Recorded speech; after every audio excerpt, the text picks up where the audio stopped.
Hey everyone, this is Lolo Kano again.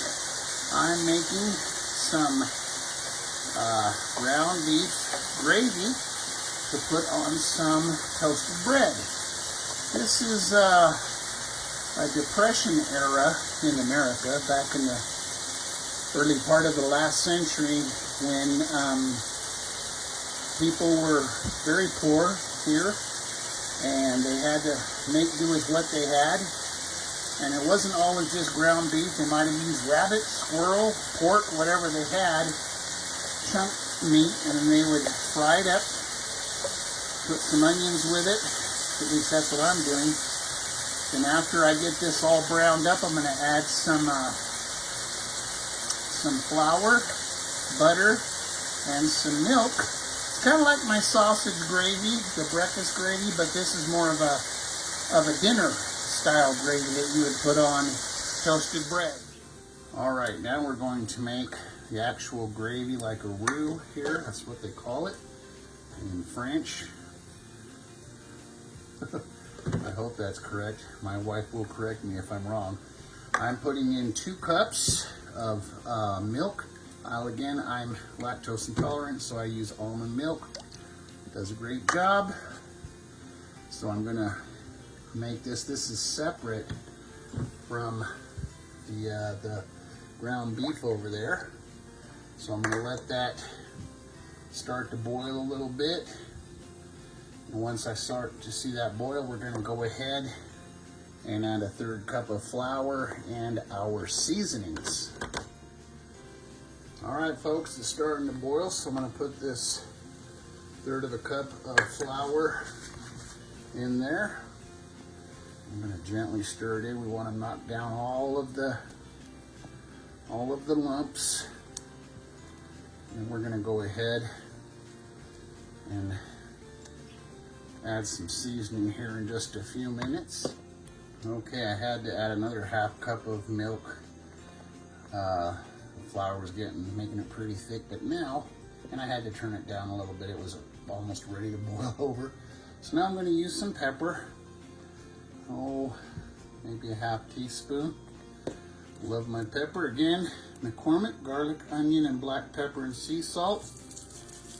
Another 1/2. Everything's about a 1/2 teaspoon.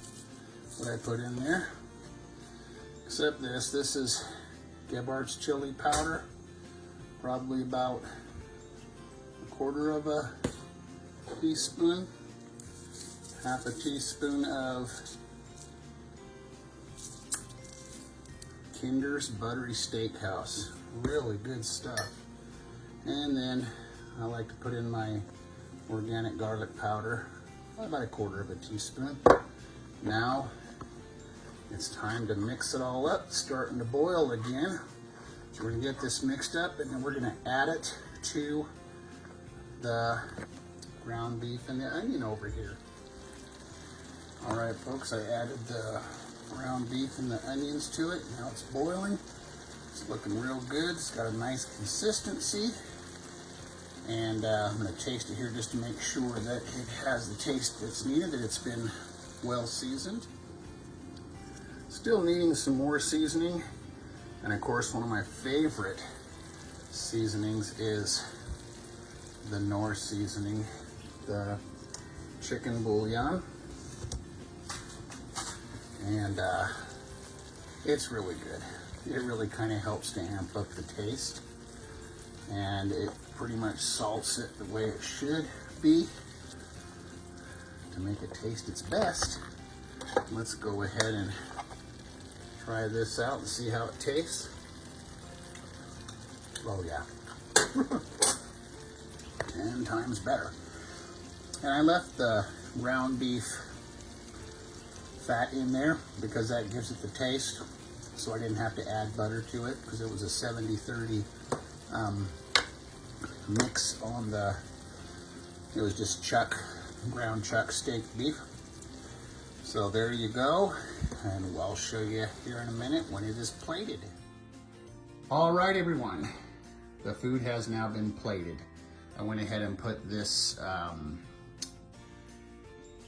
ground beef gravy on top of 2 pieces of white bread that have been toasted. I have some leftover vegetable medley from last night's dinner that I just went ahead and included as a side accompaniment. And of course, as always, I have my pepperoncini. Now, as you can tell, this has been garnished a little bit. We have some Parmesan cheese on top, a little bit of pepper, and also red pepper powder. And it's been also topped with a little bit of dried cilantro. So there you go, folks. Thank you so much for tuning in. Leave your comments below. Let me know what you think of this meal. And like I said, it only took about 15 minutes, so it wasn't very long. So thanks again for tuning in. Salamat po sa inyo lahat. Lolo Cano's Adventures out. Remember, life truly is an adventure.